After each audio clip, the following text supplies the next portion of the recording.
Welcome to the Intimacy Lab. I'm Michelle Renee, an intimacy guide, surrogate partner, and professional cuddler.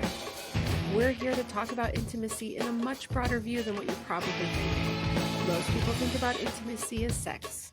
We're going to break that apart here. Welcome to the lab.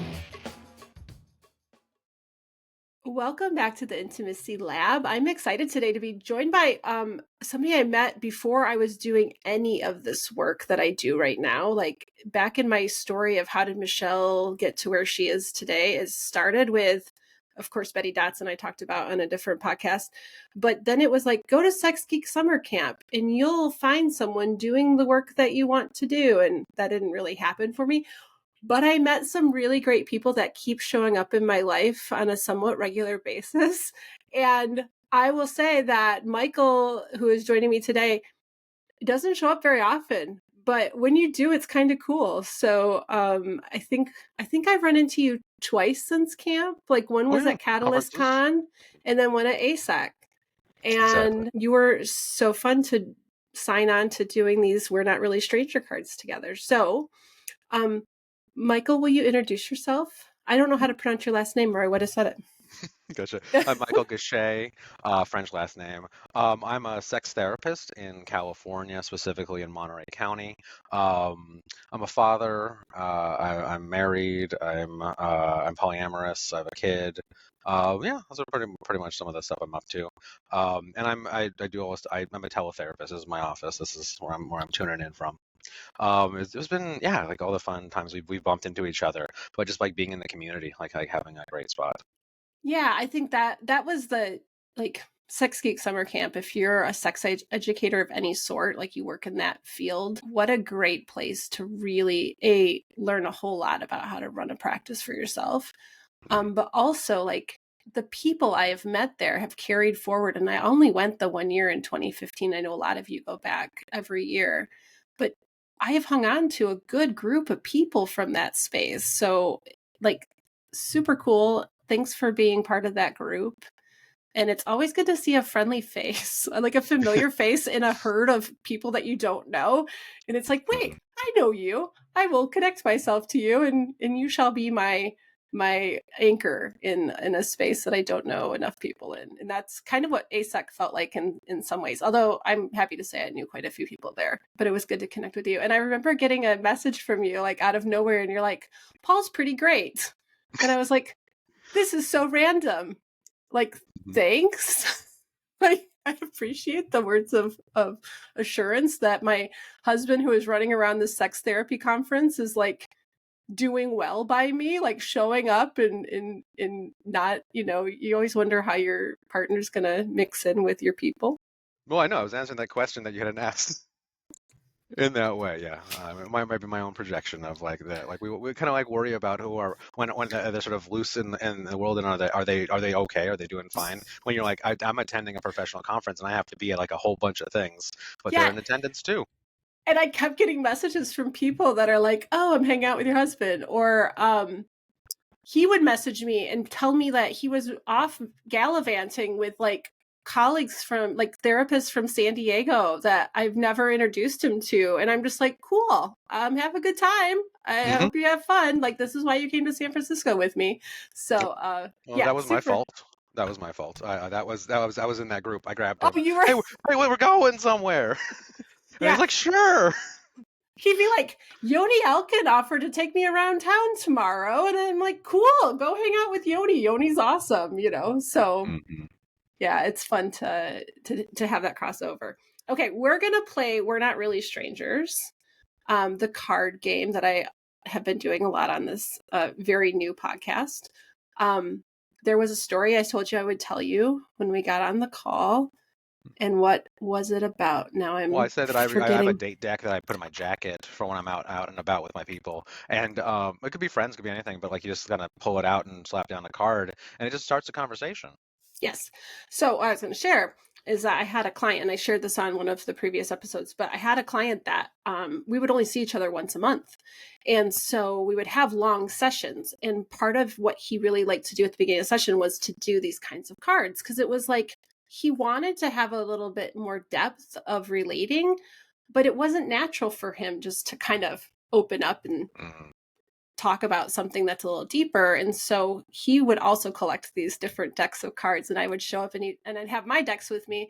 And then he'd be like, oh, but I bought this new dating deck. Can we try that deck? And I'm like, yeah, let's do that. So I really love this stuff. It's a fun jumping off point. And like I've said, I feel like a million times, I use these at my wedding reception on all the tables to help people like have a deeper conversation. So when you said off camera that some people answer them, everybody answers them to the depth of what they want to answer them. Like there's no forced, you have to go really deep. What I found at my wedding reception was that people were over-reading the question, like reading into it more than what it was asking. Like instead of it saying, it said, is there a feeling you miss feeling?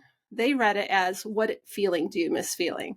And so they started to really expound on that, which really took them into a lot of emotion. And there was a lot of tears at my wedding reception, and probably needed a little like team to come in and help people process their feelings. But, you know, it had Michelle written all over it. So it was That's just perfect. I thought it was One of great. what I've been like similar in that I was out with with both sets of my parents-in-law and my parents, and the deck came out, and then my mother-in-law grabbed the card, like, what do you appreciate about it? And then she went around the whole table like saying what she appreciated, and she's just bawling by the end of it in the nicest way.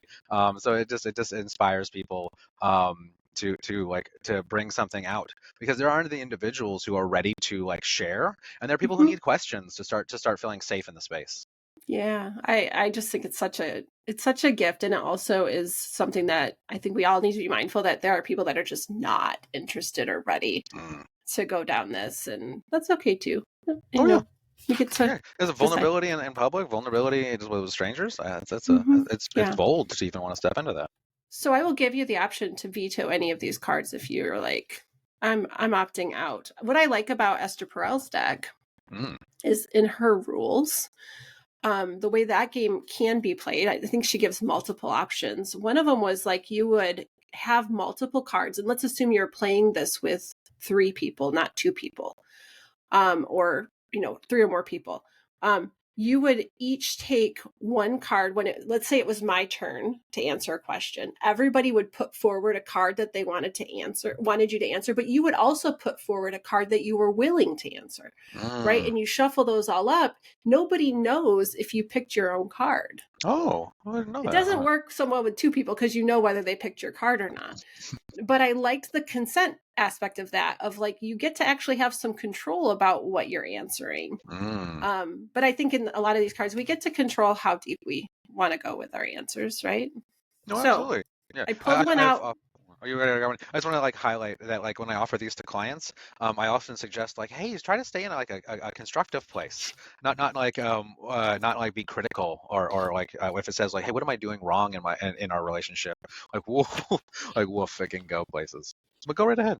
Yeah, I just picked one, and I'm like, it's not as good for like over in our space that we're in here. Oh, here's one. I know my anxiety is setting in when. Oh, I know when my anxiety is setting in when I'm a little scattered. Usually my anxiety comes from a place of like too many things in my brain, too many things on the list. And so I might be jumping around and like doing like 5% of something instead of just finishing it, and just like procrastinating somewhere else and zipping around. So it is like when I can't sort of stay on topic, and finish something, like complete something to get it off the list. That's when I really know that is kind of bubbling up in me. For me, it's similar, but specifically, I will have a hard time like finding words. Like I can't pull the right word up in my brain. Oh yeah. Like it's like I get lost a little bit somewhere in the going from my brain to my mouth, or like I know what I want to say, but I can't grab that word. And I'll just find myself, I do it on here a lot. I'll say like, well, you'll find that in the show notes, because I can't seem to pull it up right now. Like it's like everything kind of shuts down, but I feel like it's a similar kind of response. It's a focus issue or something like that. I get you. Yeah, like when I know that feeling too. Is the like fight or flight's going, and you're just like searching your brain, like going through all the files. Like, where is that word? Yeah, I'm like, Try to it's a find a synonym. yeah, I'm like, am I losing it? Like, is this how it starts? Like, is this an early stage, memory problem, or is this Oh, just stress, or what like it's something I think as I get older I'll probably question more, but yeah. Um what or who do you need to set a healthy boundary with, and explain? um, I guess I think I come from a lot of privilege, male and whiteness and all those kind of places that I don't need much. Like I guess I just need someone who's listening. Like at the most, because I feel like like the space I'm in and how the world rewards me. Like it's very easy to set a boundary. I don't find that too difficult. As You I think I want to say that. Do you notice if do you have like a clear way to know when you need to set a boundary? Like, have you figured out, like, oh, like for me, I get really angry and I'm like, why am I so angry? Oh, there's a boundary that I need to Well, when I'm feeling like I adjust. can't be myself, like I'm Mm. editing, I'm censoring, I'm being like criticized for who I am, Mm. like that kind of spot when it's when oh I don't know, I can't find one in my head at the moment. Oh, you're being very spontaneous, like I can't handle that. Like oh, it's confusing. I mean, that's Hmm. not necessarily the solid example, but there's just the concept when I feel like this is who I am, and you're telling me to stop. Yeah. When appropriately, of course. For for me, I feel like I live, again, a very privileged life also, and that I live in this bubble that's so respectful and consent oriented, and like Mm, I'm so fortunate. Um I feel like right now the one I'm working on is within myself in my work, mm, and realizing as I learn more about myself and getting more aware of my yes and my no, I can't ignore them so easily anymore. And so I am like, this is the year 2024 of I'm going to do a real full effort. I'm like everyone's holding their breath. What is Michelle going to say? To help expand people, like in surrogate partner therapy, people often call it sex surrogacy, which is really unfortunate in an old term that isn't very mm, representative of what we do anymore. But I'm literally wanting to take the erotic out of surrogate partner therapy for myself. Like, I don't want to have that as part of my work. And so it's not that I can't do erotic work. I just, that container itself is such a long process that by the time we would get to the point of even being able to introduce that to the work, I've held this space with the client for so long from a place of teacher and coach and kind of parenty kind of mhm, space, to switch context and then come in and try to tap into my erotic self is like more than I'm a yes to anymore. And mm, so that's like a big, it's weird to be like someone who talks about surrogate partner therapy so much, to then go, okay, now I need to start talking about it with a little bit more nuance, that some people will take it into the erotic part of the work and some people will not.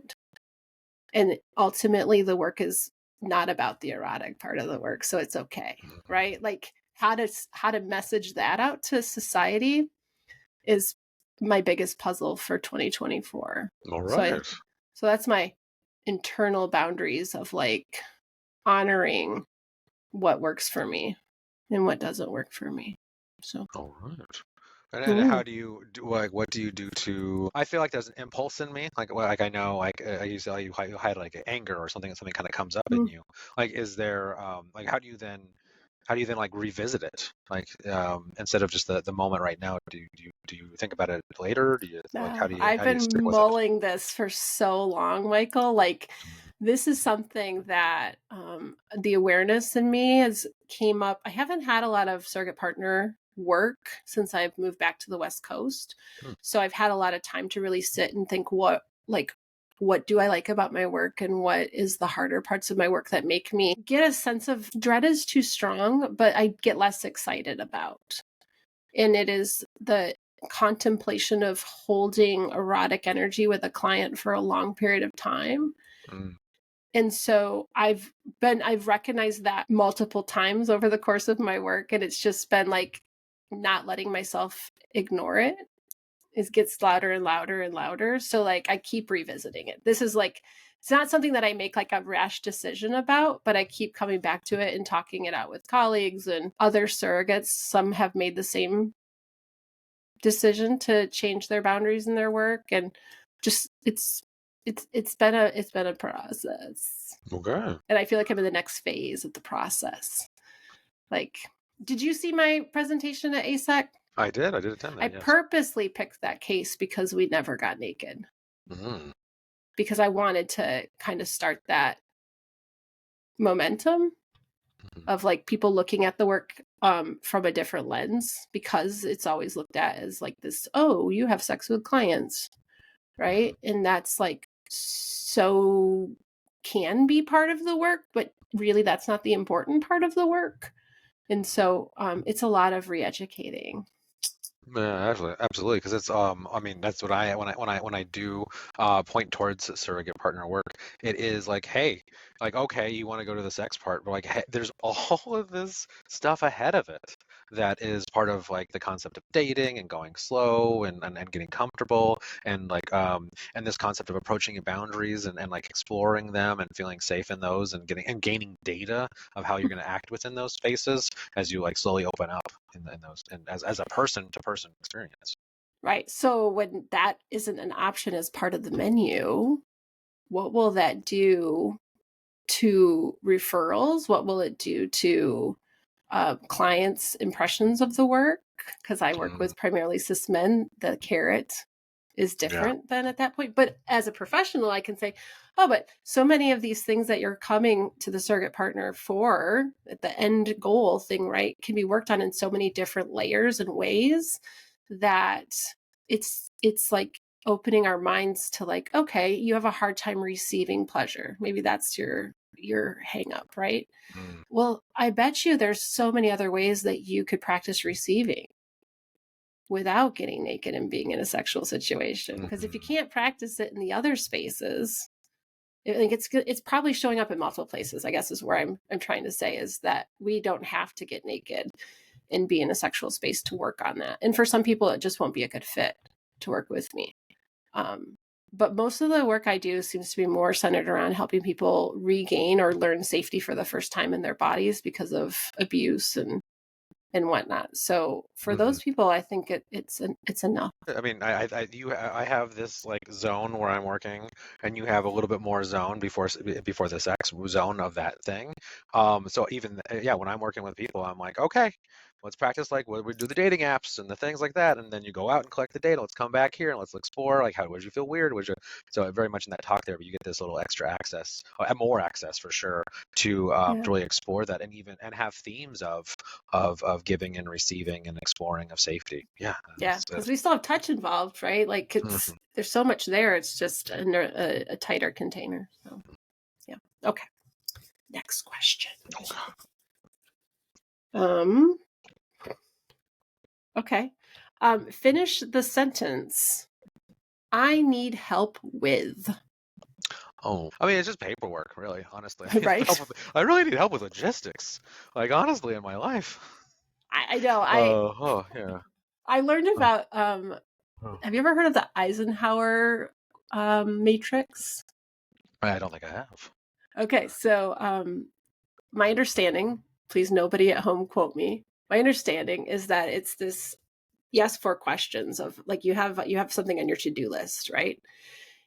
Is it important? I'm going to say this and now I'm like, shit, what is it? Is it important? How soon does it need to be done? Oh, I'm blowing this. This is not. We could always look it up. Okay. It's one of those things. It basically the one that I hold on to a lot. Could somebody else do this? And is this moving me towards my goals? It's something like, is this something? Yeah. Is it important? How soon does it need to be done? Can somebody else do it instead of me? And is it moving me towards my goals? I think it's something like that are the 4 quadrants. And I'm a control freak. I like to do everything myself. Like my finger is on everything. And the thought of like, can somebody else do this keeps leading me back to like, when will it be time to get a virtual assistant? So yeah, like paperwork. Yeah, I mean, I have to like, I. It's not that I even want control. It's just I know I can do it, and then that saves me Well, you money. also have notes. I have notes, but when I got my tax man like 2 years ago, it changed my life because like, oh, just take care of this thing that'll take you 4 minutes. That is going to take me an hour to research how to like submit this whole little thing that I haven't done for a year. And this guy does it all the time, and it's like, and honestly, he's like, it's a $50 thing for something that's going to take me so long to relearn something. So that is often So the in the start of it. Eisenhower matrix, it was, yeah, somebody else could do Oh, this for so. me. And it is a better use of your time, Hmm. because I've done all my own taxes for years. And I do know that feeling of shit. It's quarterlies. What do I have to do again? Because I don't, it could be as simple as like probably creating myself a cheat sheet, but I don't do that. So I still Yeah, do you all gotta my own taxes. it is, but it's just like a layer of things. Like, oh yeah, the next layer is like I could get an accountant to take care of all those pieces that I'm still doing, and kind of spot. But it's often, I think, yeah, that's the thing is like I do need help with like how to get more spaciousness in my time, like how to like outsource some of these pieces. Um, and it's really an affordability piece that I think is like holding me in. Is Mm. like I could pay somebody to do this, but then I'm paying somebody, and then that's income. It's all I don't know. Yeah. Although I'll say, when I was living in Baltimore, I haven't done it yet here in San Diego. But when I was living in Baltimore, we decided to get a housekeeper that would come every 2 weeks. And it felt like, oh, should we spend the money? I don't know. But boy, it was like the biggest adulting upgrade. It was so worth it. It is. It really is. And I just dread the process of finding someone again, because like you, I'm a sex geek, and I don't know why I feel like responsible for what people will see in my home. Mm. And like, are they going to be comfortable with a shelf full of penises and vulvas? Like, like people tell me Mm-hmm. don't worry about it, they've seen a lot of things. I've seen a lot. But I haven't done it yet. I keep talking about it, and I just, so It's what I could beautiful use. when you find the person. Let me tell you, It is, and you right? already know it. I know. It just like, I need help with like reestablishing all the professionals in my life in San Diego, like the housekeeper. I need a vet. Mm. I need a new gynecologist. I need, you know what I like. I have like some of them done, but you get like, it's kind of like as needed.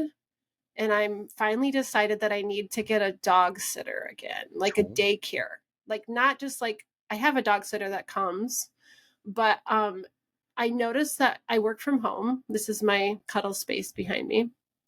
And I get dread when I get a client, and this is such a sad thing. It's like, it's Mm. just a money problem, Michelle. I get a client and I go, oh, what am I going to do with my dog while they're here?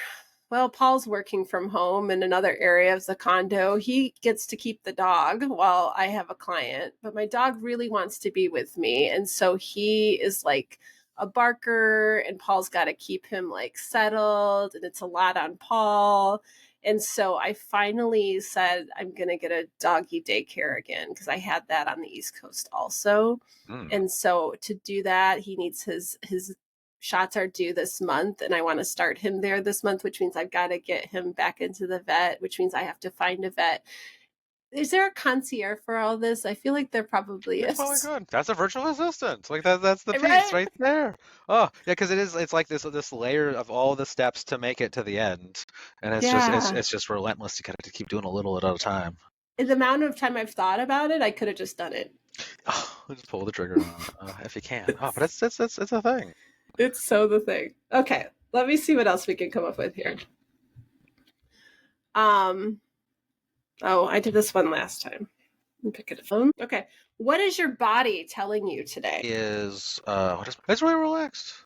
I wanna go out and do stuff because I had an incredible New Year's Eve, and then a very relaxing Monday, and then like 8 hours of clients yesterday, and then accomplished everything. But now today I want to like go see some people, or I'm gonna go find that. I want to go find that sort of like social energy again.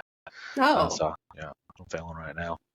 Yeah. I'm an introvert, and so just even getting back to work has like drained the shit out of me after having a couple of weeks off over the holidays. I had a client yesterday for 3.5 hours. And it was intense, mind you, enjoyably intense. Like, this client is amazing. Like, she's so great to work with. And it was emotionally a lot. And I came home and I walked in the door and I had a meeting scheduled. Do you know Phoenix Mandel? I know the name.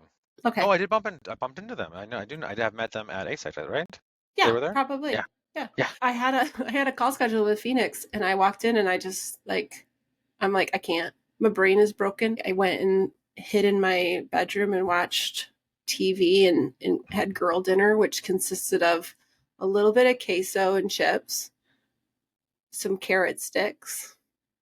This is like a progressive meal through the evening as I laid in bed and Oh, it watched wasn't all TV. plated at once. No, no, no. I have a tiny tummy. I had bariatric surgery a couple years ago, Oh. so I can't do that. So it was like, I'll have a little bit of queso and some chips. And I was like, still want something crunchy. How about some carrots? Okay, well, now I need something sweet. Okay, I have a little bit of this toffee left over from Disneyland. That's really yummy. That'll be kind of like dessert. Oh, but later then I was like, how about some dry cereal? Like, it was this weird little, like, a progressive dinner of girl dinner last night. So I don't have, I think we're getting back to the social need. Yeah, I don't have that. Like, I think, I get that. It's interesting in like the helping profession. I think I like all the people I consult with, yourself included, right in that example, is like there's so many introverts within the therapist groups, within the cuddle groups, within all the things. It's all these introverts who are like really giving of their like soul when they're working, and then yeah. at the same when I haven't bumped into many extroverts like myself within this space, where I'm like, oh yeah, work. Let's go to work. Okay, and now we're off work. Let's go something to something else. Let's I know I just spent a bunch of time with people. I want to go spend some more time with people. people are always like, you're not an introvert. And I'm like, oh, but I am. I think people think introvert means shy. And like, I'm not shy. I just, I didn't know I was an introvert until I went to, are you familiar with Wasteland Weekend? It's like Mad Max meets Burning Man. Well, that's awesome. I'm not aware. Yeah, it's literally like a Mad Max like cosplay thing. Oh, I saw. I remember for just like you unlocked. I saw your Facebook post about it forever ago. I saw your costumes. Yeah. Yeah, long time ago. Yeah, I went to that for the first time a few years back, and it was there that I realized I was an introvert. I'm like, I'm over 40 years old. How have I not put these pieces together yet? But when you're camping in the desert and it's really hot, you can't go get in your tent in the middle of the day. And I couldn't leave the community shade space. And I was like, I'm losing my mind. Is this why I was such a bitch of a mother? Because I never got away from my kids. I was like this homeschool mom that couldn't even go pee by myself. Like, no wonder why I was a miserable human being for those years. And so, the more I work, the less social spoons that I have. Like, as my career has built, like before I started getting into this work, I was out doing kink events and I go to every munch and, I might be out 4 or 5 nights a week. And now I'm like, I'm lucky if I go to a social thing like once or twice a month. It's just, Not that it's like I almost hate that I hear the tone on it of like, I'm disappointed in myself. Like, why? I'm no, trying to embrace that. it's a little bit of, I do go through a mourning process sometimes of like, I'm not the same person I used to be. Like, I just am not. And it's one of those, when will I go? I went through a period of like, when will I go back to like the slutty version of Michelle that I used to know, right? Like, and then I'm like, well, wait a minute. What if that's just I'm changing every day. I'm changing, and what will be next? Who knows? Maybe it will be that kind of more open person. But it's okay if it's not, because I'm just not the same person I was then. It's like this process of like reaffirming, no, Michelle, it's okay. You don't have to be, you don't, why would you want to go back? There's so many other cool things you've learned about yourself. It's just part of that process. But there's a lot of grief involved in that. And I do have a little bit of wishing I had more social spoons. Sure. Good catch. Also, it's I'm married to an extrovert, so I think it would help in some ways if I did have more of that. Oh. Yeah. Is your wife an extrovert also? No, she's an introvert. It, She needs her reading time. She needs her quiet space. She needs to be like have no demand on her. what about your other From partners? social. Like one of them does is as energetic as I, and kind of Okay. runs around a bit. But the thing is, like, I have like lots of like circles, and so I'm like visiting different circles at a time. So that's kind of how I bounce around. I had a really interesting thing at ASEC. We were looking around, and it was a correlation between like sex educators and tech people. Mm, So you're on the sex educator side of this. Are any of your partners tech people? not at all. Oh, okay, cool. I just was like, it was just an interesting notice that a lot of us are paired up with tech people. Maybe it's the insurance. I don't know. Yeah, I mean, well, my wife does. My wife's work is the insurance. She's an educator, so that's how it works out.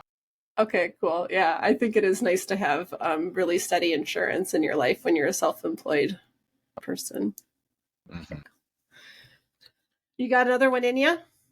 Oh yeah, easily. When is the last time you didn't ask for help but really needed it and Hmm. explain? Well, I'll have to go with a big story that I can't do it last time. But I really really messed up my back. Rough was that almost a year and a half ago. Um, and during that time, as my back was like progressively getting worse because I was going to the wrong doctor about it, and they were giving me chiropractic when I actually needed PT kind of situation, and so I either needed to call off a party or do something like that, but I just kept going. I just kept going at my pace, like, oh hey, I've made these obligations, I've made these plans. I could have asked for a little bit, I could have asked for more support or pulled the plug on it, but we already had like it was a 50 person party. It was this massive thing. Um, I still went with it, and then like a week later, my back got even worse and worse and worse until it got better. But like it was about like sometimes it's about pausing and stopping and asking for help along that process. Would have been awesome because I could have paused or stopped if I could, in some ways, have like had more help.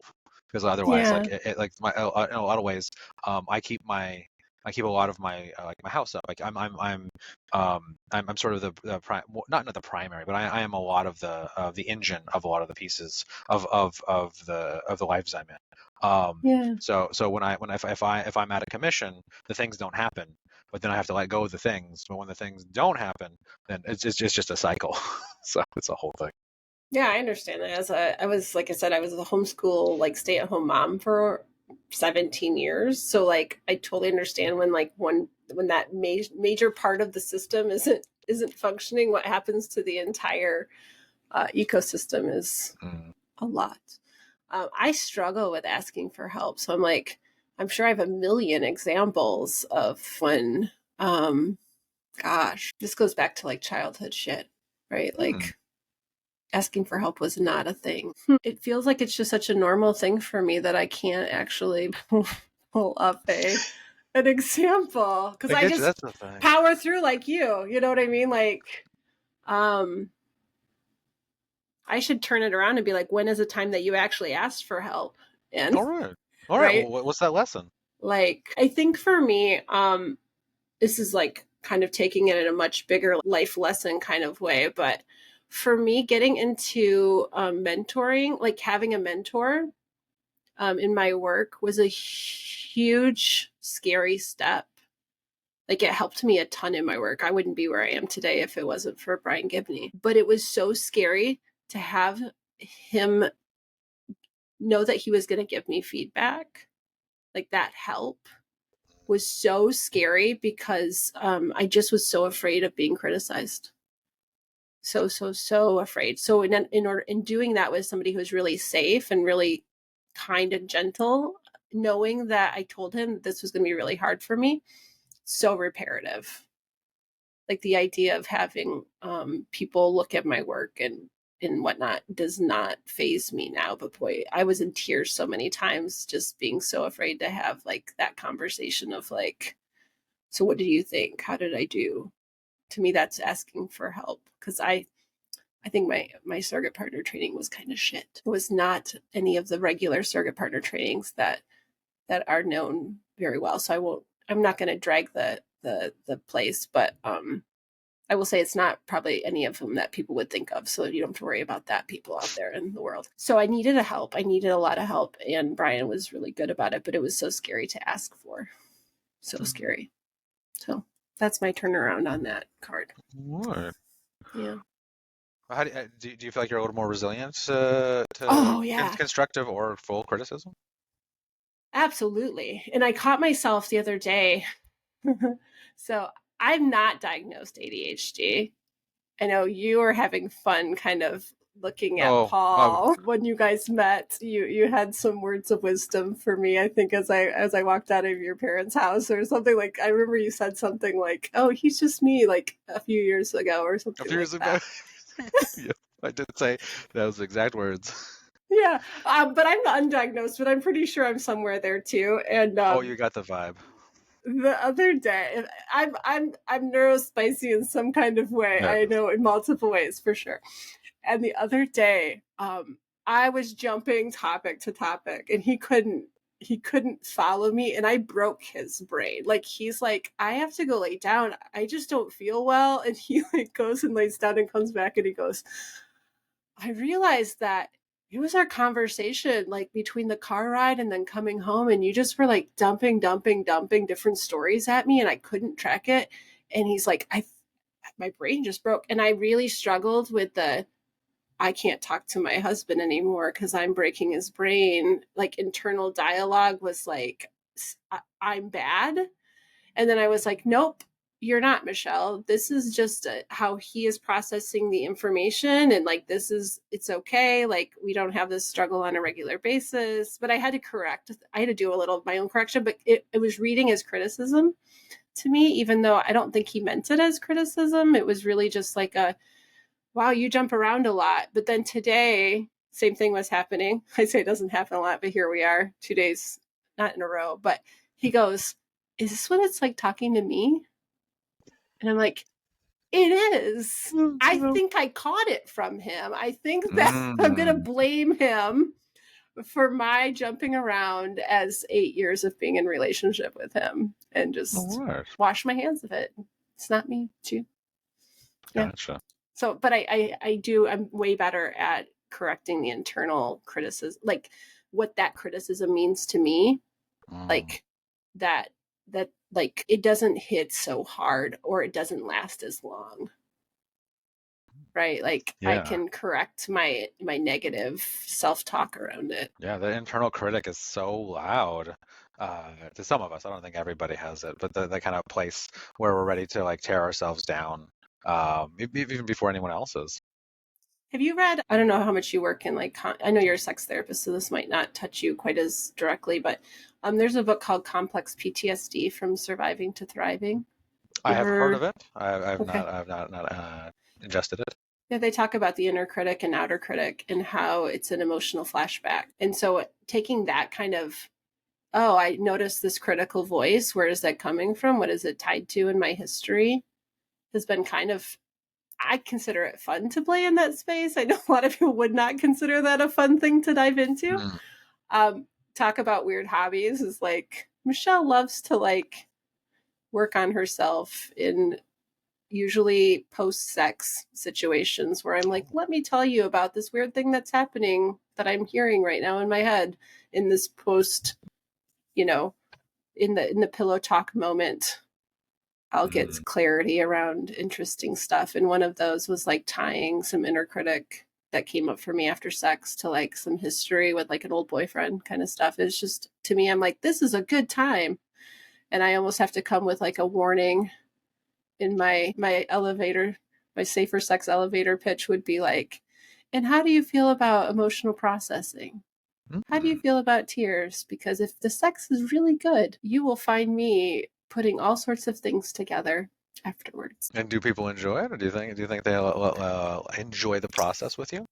I don't get around enough these days to have a good number on that. My most recent casual partner, it was part of our negotiation, and he was like, yeah, I don't do pain. Because I said, hey, how do you feel about tears? And he was like, oh, I don't do pain. And I was like, oh, no, this is about, I'm going to process some stuff. I've got some stuff to work through. This is my intention of playing with you. And I just need you to buy in. I need to have buy-in on this. I'm not just going to like drop this on you. And he was like, oh, well, I've never experienced it, but I'm game. And it worked out really well. He surprisingly really held really great space. And I was able to like work, like have some real aha moments. It's the strangest thing. I joke, like, I'll have like an orgasm and I'll be like, okay, let me tell you a story. I have this thing coming up for me right now. It's odd. And Okay. if you like tears, I'm a total turn on for that. But if you're not into women crying in bed, I'm probably not a good match for the person, because I figured out there's so much that I like. There's some weird, like, I think guys call it like post nut clarity, but like I have this like post orgasm space where it's almost like it's just like this interesting download of like awareness that I get in that space. It's wild. It's pretty cool, but it's wild. Just unlocking a memory and you got to get it out right there. Yeah. Yeah, like I was really struggling with like again that grieving process of will I ever be the slut that I used to be kind of thing. And aha moment that came up for me was I was like, let me tell you a story. Let me tell you about this one of these early clients I had in surrogate partner therapy where I think I scared him away because we were doing like hand sex. That was the topic of our day that day. And I warned him that I might squirt, and I did, which means yay for everyone, I think, right? But I also work with a lot of really sexually like inexperienced people, and it was like a lot. I think it was a lot for him, and I think that's why I didn't come back. Like I literally got ghosted. And I remember that was when I was very early, and Brian was mentoring me, and he said, Michelle, like, we have to like show up we have to meet our clients where they're at. And that means sometimes we have to put kind of our authentic sexuality kind of on the back burner because they're not ready for that. It was a big lesson for me. But in that aha moment, I was like, oh, I realize I have had a really hard time changing hats between personal Michelle and professional Michelle when it comes to sex. And so that was my big download that day, which was good to put together. In the ADHD space, people talk about the masks, and in the therapy space, we talk about like our identities and so forth. But like sometimes there's an element of like what's appropriate for taking care of others, or taking care of ourselves, or just being authentic. Like what is our mask within our family settings? Like who are we in all these kind of places? And and there's a way, I guess maybe in my own personal work of self is that like how do I integrate those into myself and also and be authentic and like I guess make be in charge of making that mask too, because it is in therapy I'm taking care of others, and I could interject all my little things, but no, it's about like just being it's about the other person's space right there. So it is about, you put it as hats, and that's important in like understanding those and understanding when we're participating with them. Yeah, there's some clients that it is so helpful that I have this kink background and I can like come in and be like, oh yeah, do you know about this? Or can I, show you this? Where other clients, it's never going to be something that's even ever in their peripheral. And it wouldn't make any sense for me to show up and be like, but actually, let me teach you about, dominance and submission, or, and it's all these different, all the different parts of us that could show up in a space that aren't needed in a space. And in that space, I learned a big lesson.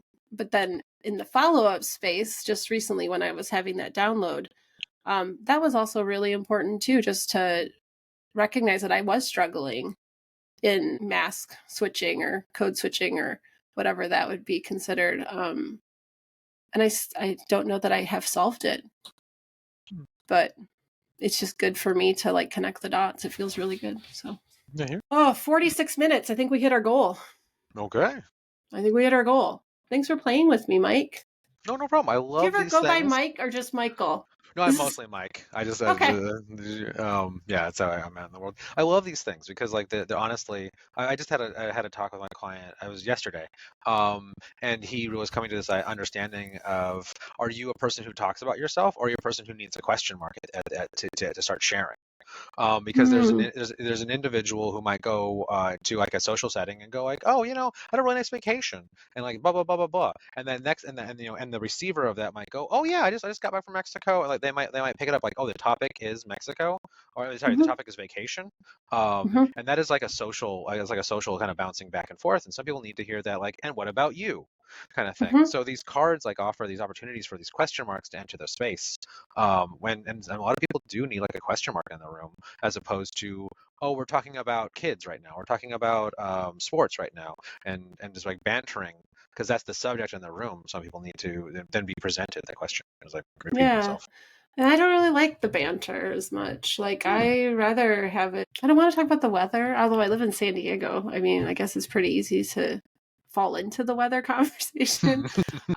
But it's not the thing that leaves me going, ooh, that was such a juicy conversation. And a lot of times with these kind of prompts, it just allows you to break the monotony Hmm. of the usual social, like whatever that the usual social deck of conversation cards, I do agree. the ones you don't carry around with you, just the usual Oh. Rolodex of like, so how was your day? Do you really want to hear about it? Like those. That's the problem is with me, is that I'm actually that person. Like, how was your day? Oh, how did that make you feel? Like, what's going on with that? I am deeply interested in people. So when you like highlight that, like there's like an etiquette of small talk. I often try to break out of that immediately, because I want to have I want to feel like I've connected with somebody. Um, Okay, that brings up something that happened in a session recently, and I'm really mhm, curious what your take is on it, because I had a client that was telling me things, right? Like, I was really like, when I said, how are you today? And they're like, actually, like, I don't know if I'm supposed to actually expound on this because it might be considered me dumping on you. And I was mhm. like, well, no, but I really want to know, right? So, like, there's a narrative that this is dumping. So when people ask the question of like, how are you? I've seen it looked at from so many different angles of like, am I the type of person that will just say I'm fine? Or am I the type of person that will tell the truth? But then are you going to judge me for dumping? Or is this a situation where you wish that I would have shared more deeply of how I really am? Yeah, I've been noticing that sort of maybe in the last 2, 3 years, and maybe it's an effect of like social media, TikTok, or whatever it is. But there's this word of like trauma dumping when somebody asks a question, or like data dumping when you're asked about your things. Like, because people are starting to put labels on someone being interested, or being inquisitive. We don't necessarily. I guess there is no like sort of piece in that etiquette of small talk, of like, hey, are you ready to have a conversation? Are you open to, like, to be vulnerable? Or are you just like trying to pass, just be cordial, just wave hello at Target, and keep moving along, kind of thing.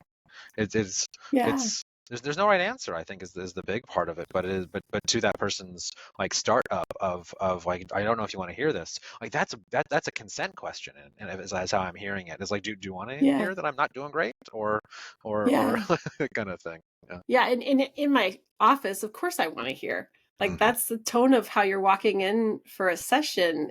It sets everything, right? Like but in the same or different context, being at an event where somebody just walks up to your group and joins your conversation, and the next thing you know, you're hearing about their bad boyfriend and their horrible mother and their, what I mean? Like, that's like, actually, nobody actually consented. Nobody gives it to the. That's right. I immediately go, oh, you're a client. Like, I have like kind of compartmentalized. I look at people and I'm like, okay, are you a peer? Like, when I think about like ethical non-monogamy, I always say like, are you in my playground? I don't know if that's like That's somebody the first else, time I'm but hearing like, that. okay. I always think like, are you in my playground? Because there's a certain like, I don't want to be in teacher mode all the time. Like, it's like, are we in a real like peer to peer, or is there some kind of advantage one way or the other? Mm. Like, am I I just use the word playground. But when I hear that kind of like dumping stuff where it's not in relation to like a question from someone who you're have a little bit of familiarity with, where they're like, how are you? Then I go, oh, you're a client. Like, we need to work on boundaries. We need to work on your ability to self-advocate. We need, like, you're giving me all the things in that dump that you've shared with me. I can check off boxes of all the things we should work on. Like, that's how my brain goes into, is like, oh yeah, we need to work on X, Y, and Z. If you contact me, it'll be more so because I think you should be a client, not because we're going to go out to coffee. And I guess there's another piece of this that I've always, I guess I don't think it's not necessarily unique, but I think I'm in the lower percentage of people. But when people talk about like, oh, I was just talking with this person, and they started talking about their, I don't know, their assaults, or they're like talking about their big subject that they just like haven't shared with anybody. I do feel like like, oh, thanks for sharing, like, oh, that's a secret. But at the same time, I'll talk to people and they'll be like, oh, and it drained me, and but I don't. Maybe it's therapy training, or maybe it's just the work, but like it doesn't go. I don't put their shoes on. I don't jump into their empathy and then feel what they felt, or it doesn't absorb into me. I always imagine that like I have this basket in front of me and it's all their like stuff is put, and then I just like throw it over my shoulder. No, I think it's like, training. Yeah. I think it's training, and I think it's training and like boundary training, right? About how to not take on everybody's stuff. Because I remember when I first started professional cuddling, I had a session with like an oncologist or something, and he goes, how do you not take your work home with you? And I was like, I just don't. Like, it's part of, I think, but I joke that the only thing I remember from my cuddlist training was that I was told, you've got to charge for this because the payment makes it very clear when the start time and the end time of the session is. And I feel like it's the same kind of thing. Even in that hour or 2 hours that I have with a person, when it's done, I just let it go out the door with the person. I don't find myself thinking about it outside of session very often. And I had a training one time, and the therapist that was running the training gave some advice that if you find yourself laying in bed thinking about a client at night, you're probably out of your scope of practice. And I was like, I don't know if that's always 100% true, but it certainly is something that I'm aware of now, so that if I do find myself thinking a lot about a client and worrying about how I'm like, what's the proper like route for this person, that I might just be out of my scope and it's just not something that I can handle, and I need to pass it on to somebody else. Yeah, it's just really solid a piece of advice, because it is that if you're agonizing over an issue, there is there's kind of like, do you need to consult? Do you need to, is it out of your? Do you need to pass it along to somebody else? Do you need to seek more seek more education on it? Because if it's rolling around in you, there's that piece also on the other side of it that could be like, are you still like working on that? Do you not have that answer inside yourself? Are you still, I don't know, having trouble not taking your mom's crap into you, like whatever that is, like those kind of little chunks. I don't work with couples very often. I think a lot of it's because I still have a lot of my own like stuff around couples that I don't want to project all over everyone, right? And I have my own baggage, and so I haven't worked through it enough to feel good about holding space for couples if they're coming in not super healthy. Like, that's just, I'm probably not the right place for them in that space anyways. They should be off to see mental health providers. But in those spaces where I have found myself working with couples, one thing that I noticed when I was thinking about them a lot was that I could set different boundaries. Like, it was an assumption that I would work with the couple, but what if I just worked with the wife? Right? Oh, well, that feels different. I feel way more settled. Okay. Well, so here's what I can be a yes to, and y'all can decide if that's something that you want to move forward with. But just knowing that unsettled feeling is like an antenna of like, there's something here that isn't quite clear yet, and you're not in your yes yet. Yeah. Michael, we could keep wandering. Oh, easily. I could vibe with you forever here. I know. We'll do it again. We can just schedule Zoom calls too if you want to just catch up. But I don't have to run into you at a conference like every 5 years. Yeah, who knows? Who knows? Are you going to St. Louis? Will you go to St. Louis for ASEC this year? Oh no, I got more social obligations. Like, it's my wife's 40th and stuff like that. So I'm traveling for those kind of things. Okay. I'm like, who am I going to see in St. Louis? Somebody come to St. Louis. But yeah, I'll be there. Okay. Well, Michael, do you want to share any of your like how people could find you if they're like, Oh, hey, if you Michael want to seems find me, super cool. I oh should try please. maybe to work with him or something. I don't know. Maybe someone would find me super cool. I'm very full. Oh, I have so many clients. Yeah, I congratulations. have a little bit of a wait list, but I can only work with people in California. If someone like Mhm. absolutely feels like they can see me, I have some out of pocket spots. They have to be in California, and you can find me at mikemft.com, and it'll bounce you to my website. So that's a spot where you can That was a fill good that. catch. That website domain. My actual website is Michael Guichet Sex Therapy, but a friend forever ago taught me a trick of just like get a forwarding HTML, and so just you do a little something, just a little something, just a little sweet something small, and then it'll Uh-huh. bounce to the bigger thing. I collect domains. I totally know about the forward. Oh, Yeah. gotcha. Oh, I own Mike the Psych. It's Oh, I'm really proud of that domain. Although it's still like more people associate it with either a psychologist, a PhD, or a medium. well, I mean, you could pick up a side gig. Oh my God, yeah, it's You got to could. do some reading people's futures. Yeah. I mean, you can just make it up for fun. Do it for Halloween or something. You Oh could just yeah, make that your costume or something. I don't know. You've got good costume people in your life. I do. I know some of your people. Yeah. Okay. Well, it was a pleasure. We'll talk again soon. See you around. See you. Thank you for joining us. If you'd like to comment, pose a question, or learn more about the guests often featured on the show, visit us at intimacylabpodcast.com. Please also take a moment to review us on your favorite podcast app. It's one of the best ways to show your support. As for me, you can find out more about my work at meetmichellerenee.com, as well as on most social medias at meetmichellerenee. Let's connect again soon.